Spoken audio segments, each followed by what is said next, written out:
Words on Bathroom Walls by Julia Walton. This PowerPoint presentation video is brought to you by Aili Ogilvie, Maia Williams, and Kayla Cato.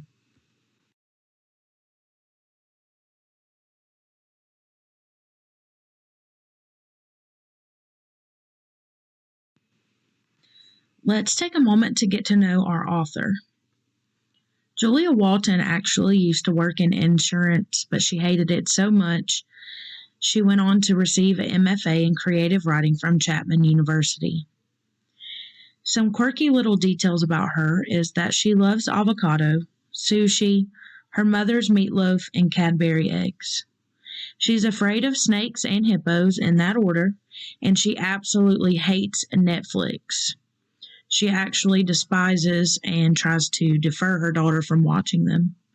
She currently resides in Huntington Beach, California with her husband and daughter.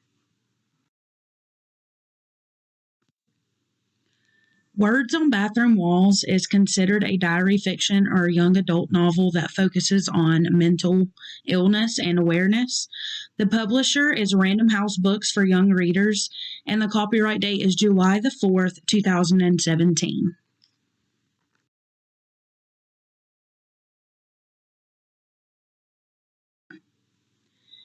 Now that we have the basics down about the author and the novel itself, I'm going to give you a quick summary.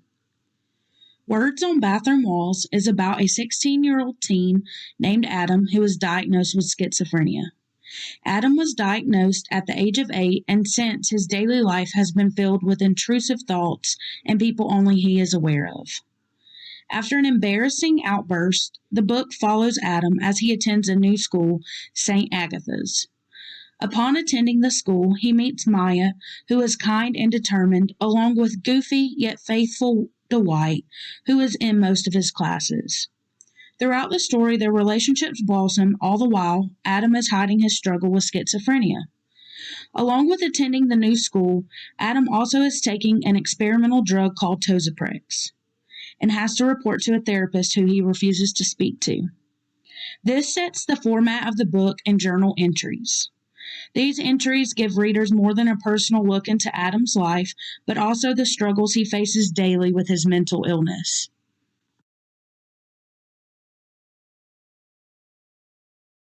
Out of all of the main characters, the first one I'm going to discuss is Adam. I'm choosing to start with Adam because he is who the story focuses on.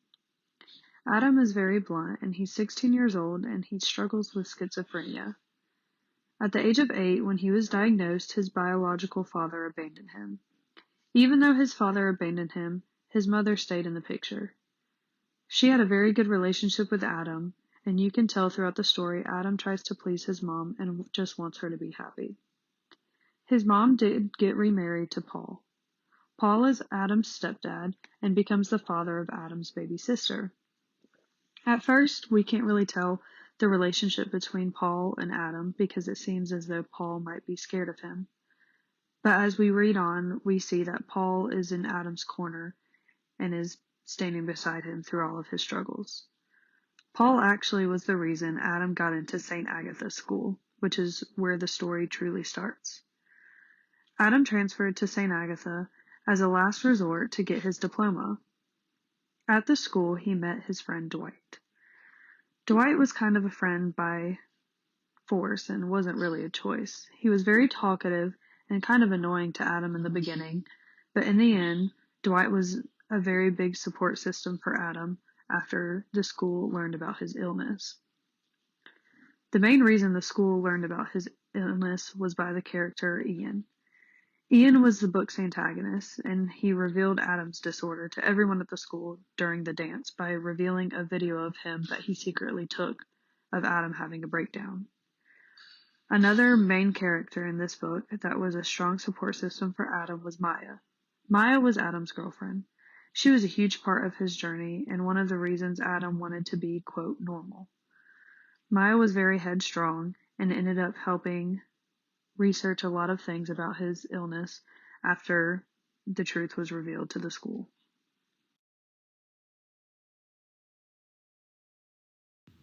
On this next slide, I thought we should talk about the voices in Adam's head. The first one we are going to discuss is Jason. There's not much to Jason other than the fact he's a naked guy who visits Adam every once in a while. Adam said he's probably the weirdest hallucination he had. He described him as a nice guy, and all he does is really just remind him to do polite things, such as saying thank you or holding a door open. But that's really as far as their relationship goes. Next, we're going to talk about the mob boss. The mobsters were characters Adam reacted poorly to in the beginning, but in Chapter 4, once he was on his medication, he described an incident that happened in the cafeteria. The mobsters came in and started shooting, and all he did was wince, and just blew it off as a headache when his friend Dwight noticed. This was a big deal because he said it was the first time he kept his seat when the guns went off after he saw the mobsters. I think this shows a lot of progress in Adam and his medication because this shows that he's learning how to separate reality from what's really just his imagination. Last but not least, I'm going to talk about Rebecca. Rebecca, out of all of the voices, was definitely one that you could say Adam benefited from. She was really just a comfort who was with him all the time, and she would like to show up when he was having a lot of anxiety or stress going on. She mirrored his emotions, and she was a very vital piece in the story as far as being somebody or a voice for Adam when he was having difficult times.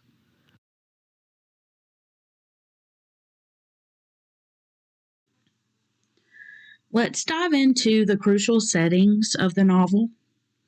The first crucial setting would be home. This is where his mother and his main support system resides. It also gives readers the insight of the power dynamic struggle between Adam and his stepdad, Paul, as Adam feels that Paul oversteps. And in the beginning of the book, he feels like Paul has taken his mother from him in a sense. Aside from the home, you have St. Agatha's Catholic School where there are the day-to-day occurrences.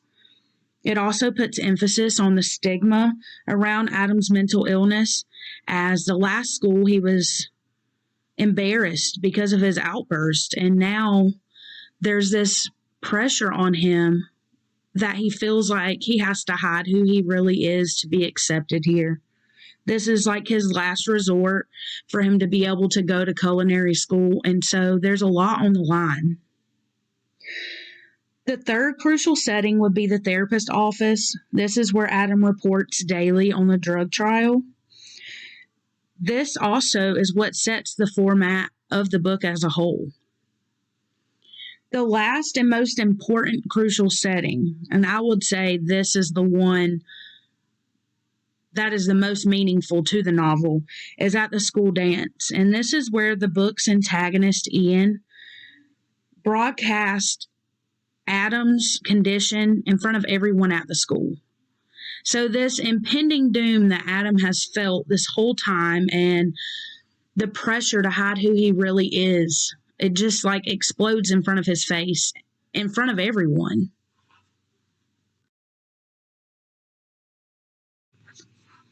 Aside from crucial settings in this novel, it is important to know when the novel was taking place. Although the book follows Adam on a day-to-day basis as a senior in high school while being on the clinical trial of Tozoprex, the book also points out that the teachers and administrators that were aware of Adam's condition became uncomfortable with him attending St. Agatha's due to the recent Sandy Hook elementary shooting. Knowing this little bit of information from the novel, we're able to pinpoint that the book would be set in the time frame around December 14th of 2012, as this is when Sandy Hook occurred.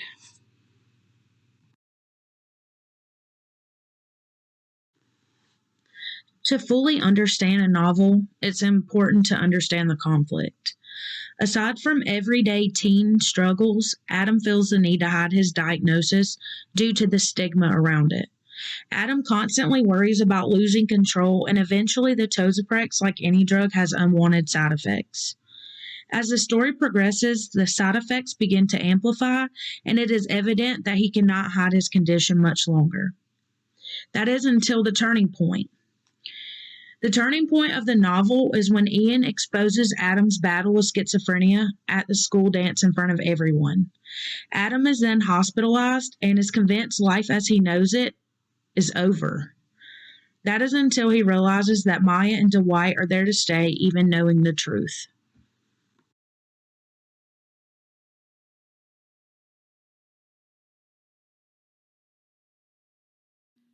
This story has definitely been one of the best stories to connect to the study of psychology, especially the psychology of adjustment, because so many coming of age and teenage stories and films that we enjoy watching and reading portray the awkward stage of crushing and fitting into high school social groups or trying to find yourself in groups, not necessarily in school, but just in life.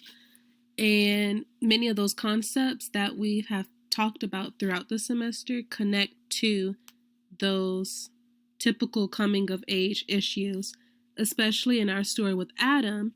He faces all of those issues and trying to navigate himself socially, but he's also trying to survive all of that while fighting a mental disorder. And so the three issues that we've talked about this semester and in psychology for many psychology majors would have to be coping and self-help, Maslow's hierarchy of needs, and Fromm's theory of love, which is very interesting as it gets into the character of Maia and Adam's relationship with Maia.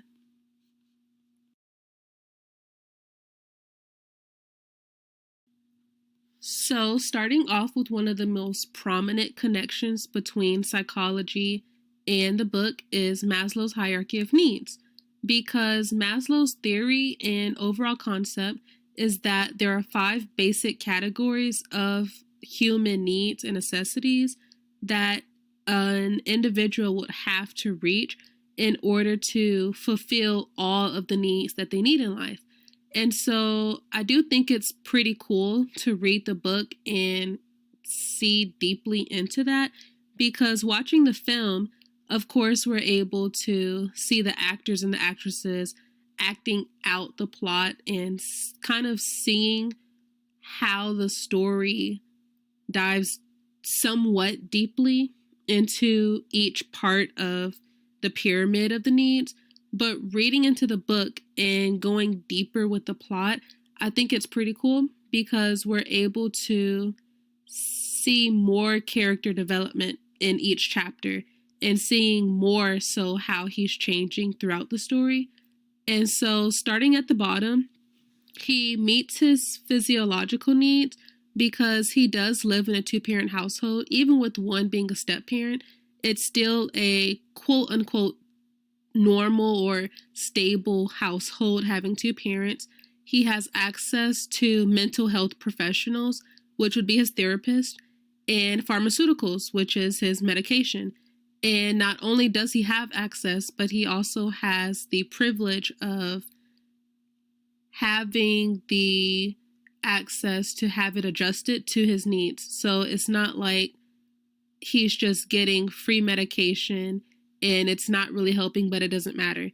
He has the privilege of having it adjusted to where if he needs a prescription stronger, throughout the chapters, he is having it stronger, or if they need to draw it back a little bit, they can do that. And so that kind of meets the health part of his needs. Of course, there's things like water and food and warmth, and he has all of those basic needs from being middle class, from what we can gather reading the book Middle Class. Safety can also go into that with the whole medical needs and security. All of that can be taken more into like a literal sense of being the same basic needs. Going higher up into the pyramid is where the plot comes into play, because the conflict dives into his overall struggles with life and dealing with his medical disorder and how it affects his social abilities and family and friends and at school. And so Maslow describes the life concepts of being loved and having belonging in life and self-esteem and self-actualization. And so we can see Adam, the main character, struggling with love and belonging with a combination of how he's treated by others and his personal fear of intimacy.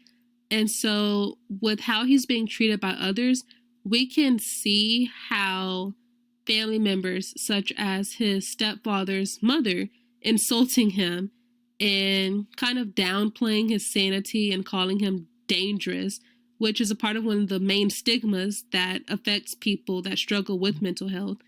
They label him as dangerous, or they're scared of him having access to the new baby that his mother will soon be having. And so that kind of plays into just like the belongingness and feeling like an outsider in his own family, which it wouldn't be fun for anyone. And then there is the personal fear of intimacy.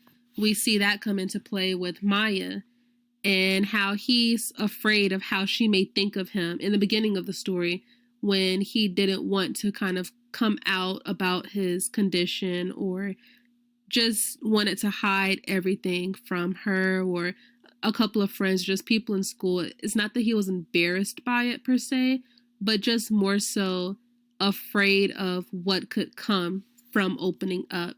And so that really comes into play in both the belongingness and love and esteem. And I feel like all of those tie into self-fulfillment of his needs, because he couldn't really reach his full potential and truly be happy in life with all of those fears and having all of those outside treatments and attitudes affecting him. Because if none of that was going on with the step grandmother or his fear of opening up to Maia, maybe he wouldn't be as scared of his condition, and maybe he would feel more positive. It's not that he felt negative about his condition, but he would feel more positive on life in general and wouldn't feel like he was stuck in a shell of his own body.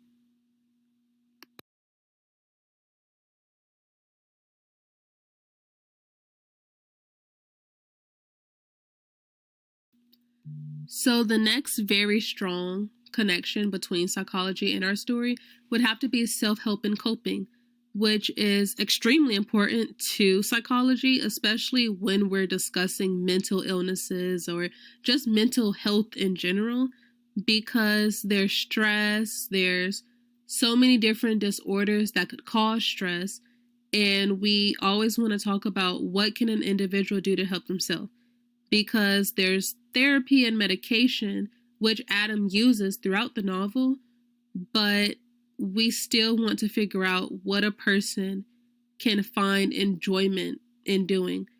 And what he uses to enjoy life and use it as a coping skill would be his culinary, having fun with his culinary skills. Adam's very talented at cooking and baking, and he admittedly finds himself more centered and less stressed out when it comes to baking things that he can share with people or cooking for his family. And so many times counselors and therapists will recommend that clients do find a hobby or any enjoyable activity that they can use as their coping skill. A couple of the articles talked about coping skills being painting, which I personally enjoy painting. I got into it when a counselor on Gordon's campus recommended that I would paint out my emotions if I'm sad or feeling a little depressed about anything, and it genuinely helps. So for patients dealing with psychotic disorders such as Adam, it can especially distract them from any voices in their heads, which Adam deals with. I watched the movie when it first came out, and in the movie, when he talked about his love for cooking, he said that it was probably the only thing in life that took those voices out of his head, which is great because it's something besides being medicated that can really help him.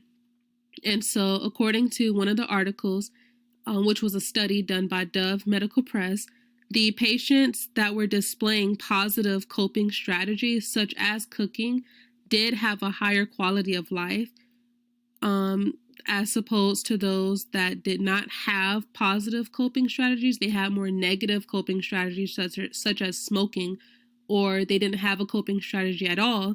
They displayed a lower quality of life overall. And so with support from psychoeducation strategies and cognitive behavioral therapy, there is a pattern of the ability to manage psychotic symptoms, which is great. So when it is supported and maintained, the patients that were showing positive coping strategies overall improved their stress levels, which in turn improved their quality of life and those around them. So their family and their friends were able to see the difference, and everyone just overall were happier.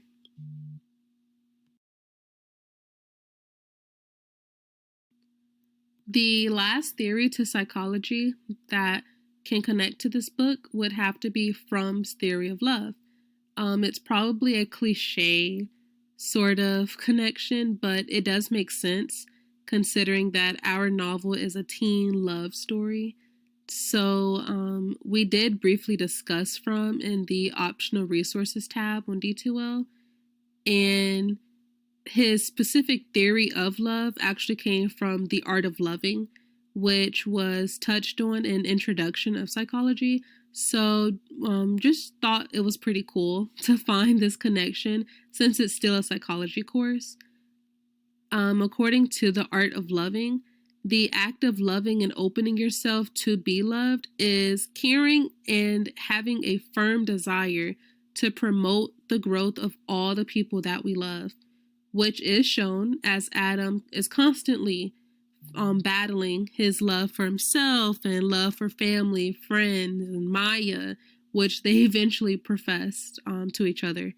So a part of the plot of the book, like I said, is Adam's relationship with Maia and just his initial fear of completely and totally opening up to her about his personal struggles, health struggles, mental health struggles, any battles that he has with being social and friends and school, just all of that coming together as one big, tough conversation to have with someone that you have a crush on. And so once he was able to allow himself to fully trust her and his inner self, he was able to display the effects that love and personal relationships can have on an individual and those around him, because he found a very comforting connection in her character in a way that Fromm finds the most important, being discipline, concentration, and patience, which is all of the different emotions and different abilities that he was able to display in different ways throughout the book.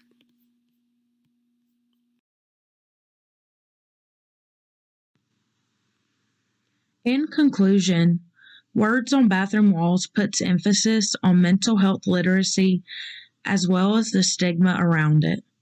Many times in society, people are quick to ostracize and judge due to lack of knowledge. In result, many people who have mental illness suffer in silence out of fear of what would follow, just as Adam felt he needed to hide his condition. As the story comes to a close, Adam is able to be his true self around those who matter the most to him. His relationship with Paul is stronger than ever, and he was able to welcome his baby sister into the family.